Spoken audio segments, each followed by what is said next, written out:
Hello everyone, welcome to the podcast. This podcast is about the short novel by Ernest Hemingway. For other uses, see The Old Man and the Sea. Disambiguation. The Old Man and the Sea. The Old Man and the Sea is a novella written by the American author Ernest Hemingway in 1951 in Cayo Blanco, Cuba, and published in 1952. It was the last major work of fiction written by Hemingway that was published during his lifetime. One of his most famous works, it tells the story of Santiago, an aging Cuban fisherman who struggles with a giant marlin far out in the Gulf Stream, off the coast of Cuba. In 1953, The Old Man and the Sea was awarded the Pulitzer Prize for fiction, and it was cited by the Nobel Committee as contributing to their awarding of the Nobel Prize in Literature to Hemingway in 1954. Plot summary: Santiago is an aging, experienced fisherman who has gone 84 days without catching a fish. He is now seen as salao and quot, colloquial pronunciation of and quot, salado and quot, which means salty, the worst form of unlucky. Manolan, a young man whom Santiago has trained since childhood, has been forced by his parents to work on a luckier boat. Manolan remains dedicated to Santiago, visiting his shack each night, hauling his fishing gear, preparing food, and talking about American baseball and Santiago's favorite player, Joe DiMaggio. Santiago says that tomorrow, he will venture far out into the Gulf Stream, north of Cuba in the Straits of Florida to fish, confident that his unlucky streak is near its end. On the 85th day of his unlucky streak, Santiago takes his skiff out early. By noon, he has hooked a big fish that he is sure is a marlin, but he is unable to haul it in. He is unwilling to tie the line to the boat for fear that a sudden jerk from the fish would break the line. With his back, shoulders, and hands, he holds the line for 2 days and nights.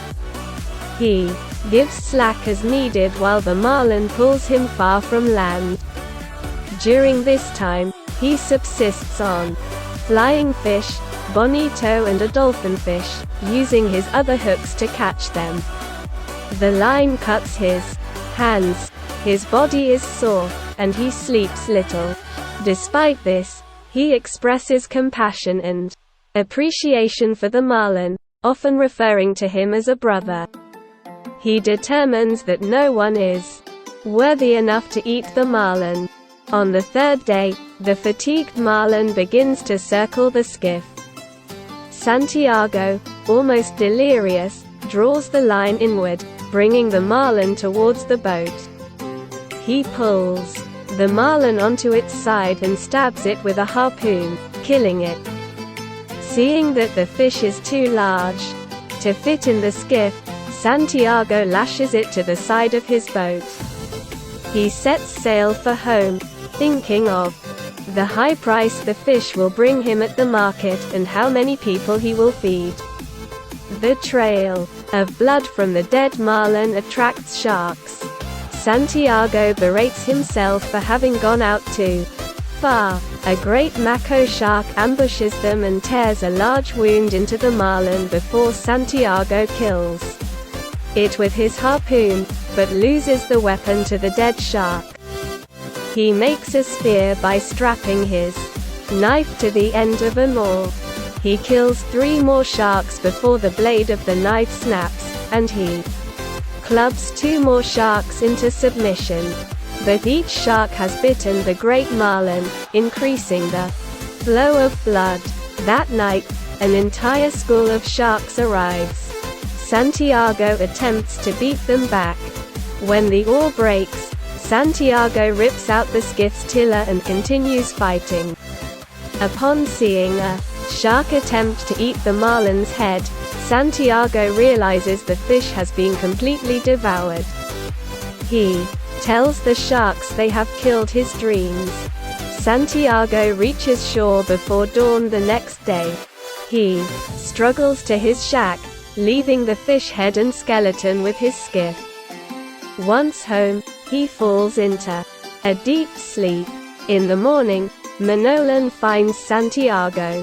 As he leaves to get coffee for Santiago, he cries. A group of fishermen have gathered around the remains of the marlin. One of them measures it at 18 feet, 5.5 meters, from nose to tail. The fishermen tell Manolin to tell Santiago how sorry they are. A pair of tourists at a nearby cafe mistake the dead fish for a shark. When Santiago wakes, he donates the head of the fish to Pedrico, a fellow fisherman who has long been kind to Santiago. He and Manolin promise to fish together once again. Santiago returns to sleep, and he dreams of his youth and of lions on an African beach. Background and publication. No good book has ever been written that has in its symbols arrived at beforehand and stuck in. I tried to make a real old man, a real boy, a real sea and a real fish and real sharks. But if I made 'em good and true enough they would mean many things. Ernest Hemingway in 1954. Written in 1951, The Old Man and the Sea is Hemingway's final work published during his lifetime. The book, dedicated to Charlie Scribner and to Hemingway's literary editor Max Perkins, was simultaneously published in book form. Featuring a cover illustration by his young muse, Adriana Ivancic, black and white. Illustrations by Charles Tunnicliffe and Raymond Shepard, and featured in Life magazine on September 1, 1952. The first edition print run of the book was 50,000 copies and 5 million copies of the magazine were sold in 2 days. The Old Man and the Sea became a Book of the Month club selection, and its success made Hemingway an international celebrity. 10. In May 1953, the novella received the Pulitzer Prize and was specifically cited when in 1954 he was awarded the Nobel Prize in Literature, which he dedicated to the Cuban people. The Old Man and the Sea is taught at schools around the world and continues to earn foreign royalties.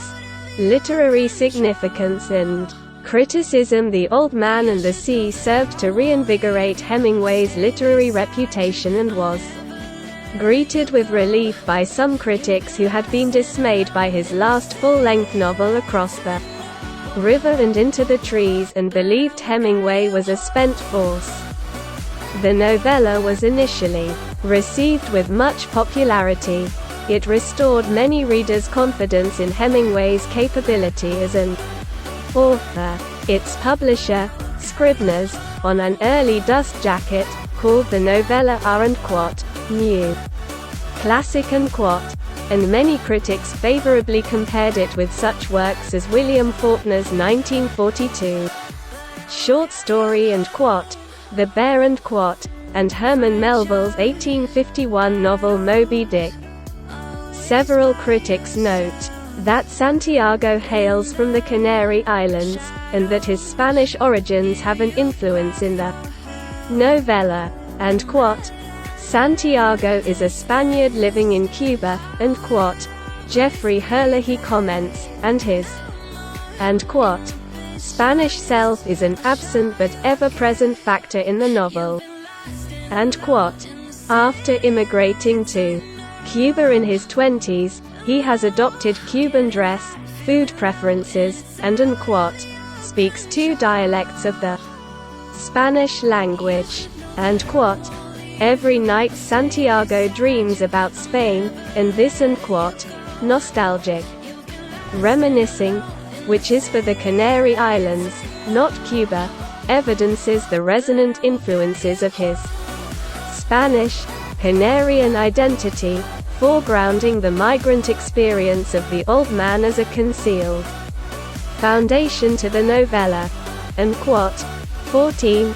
His biography has many similarities to that of Gregorio Fuentes, Hemingway's first mate.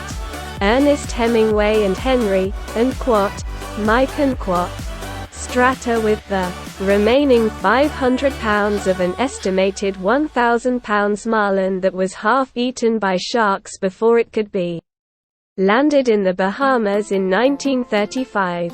See Pilar for details of this episode. Gregorio Fuentes, who many critics believe was an inspiration for Santiago, was a blue-eyed man born on Lanzarote in the Canary Islands. After going to sea at age 10 on ships that called in African ports, he migrated permanently to Cuba when he was 22. After 82 years in Cuba, Fuentes attempted to reclaim his Spanish citizenship in 2001. Critics have noted that Santiago was also at least 22 when he immigrated from Spain to Cuba, and thus old enough to be considered an immigrant, and a foreigner, in Cuba. Hemingway at first planned to use Santiago's story, which became The Old Man and the Sea, as part of an intimacy between mother and son. Relationships in the book relate to the Bible, which he referred to as unquote, the Sea Book unquote. Some aspects of it appeared in the posthumously published Islands in the Stream, 1970. Hemingway mentions the real-life experience of an old fisherman similar to Santiago and his marlin in unquote, on the blue water, a Gulf Stream. Letter unquote. Esquire, April 1936. Joseph Waldmere's 1957 essay unquote, Confiteor Hominem, Ernest Hemingway's Religion of Man unquote, is a favorable critical reading of the novel, and one which has influenced later analysis. Waldmere says of the book's message, the answer assumes a third level, on which The Old Man and the Sea must be read, as a sort of allegorical commentary on all his previous work, by means of which it may be established that the religious overtones of The Old Man and the Sea are not peculiar to that book among Hemingway's works, and that Hemingway has finally taken the decisive step in elevating what might be called his philosophy of manhood to the level of a religion. Waldmere considered the function of the novel's Christian imagery, original research, most notably through Hemingway's reference to the crucifixion of Christ following Santiago's sighting of the sharks that reads, unquote, unquote, he said aloud. There is no translation for this word, and perhaps it is just a noise such as a man might make, involuntarily, feeling the nail go through his hands and into the wood. One of the most outspoken critics of The Old Man and the Sea is Robert P. Weeks. His 1962 piece unquote, Fakery in The Old Man and the Sea unquote, presents his argument that the novel is a weak and unexpected divergence from the typical, realistic Hemingway, referring to the rest of Hemingway's body of work as unquote, earlier glories unquote. In juxtaposing this novel against Hemingway's previous works, Weeks contends the difference, however, in the effectiveness with which Hemingway employs this characteristic device in his best work and in The Old Man and the Sea is illuminating. The work of fiction in which Hemingway devoted the most attention to natural objects, The Old Man and the Sea, is pieced out with an extraordinary quantity of fakery, extraordinary because one would expect to find no inexactness, no romanticizing of natural objects in a writer who loathed W. H. Hudson, could not read Thoreau, deplored Melville's rhetoric in Moby Dick, and who was himself criticized by other writers, notably Faulkner, for his devotion to the facts and his unwillingness to invent. Medal gifted to the Blessed Virgin. Mary in 1954, Hemingway gifted his Nobel Prize in Literature medal as an ex voto to the venerated image of the Blessed Virgin Mary titled as Our Lady of Charity in El Cobre, Cuba. The Golden Medal was stolen in 1986, and was swiftly recovered within a few days upon the direct threat of Raúl Castro, who vigorously demanded its return. For a decade, the ornament was not worn by the Marian image, having returned on display during the apostolic visit of Pope John Paul II during the second canonical coronation in January 24, 1998. The medal is stored within the secured treasury chamber of the minor basilica of El Cobre, and is rarely worn on special and solemn occasions. Thank you for watching. Like, share and subscribe. Keep supporting me.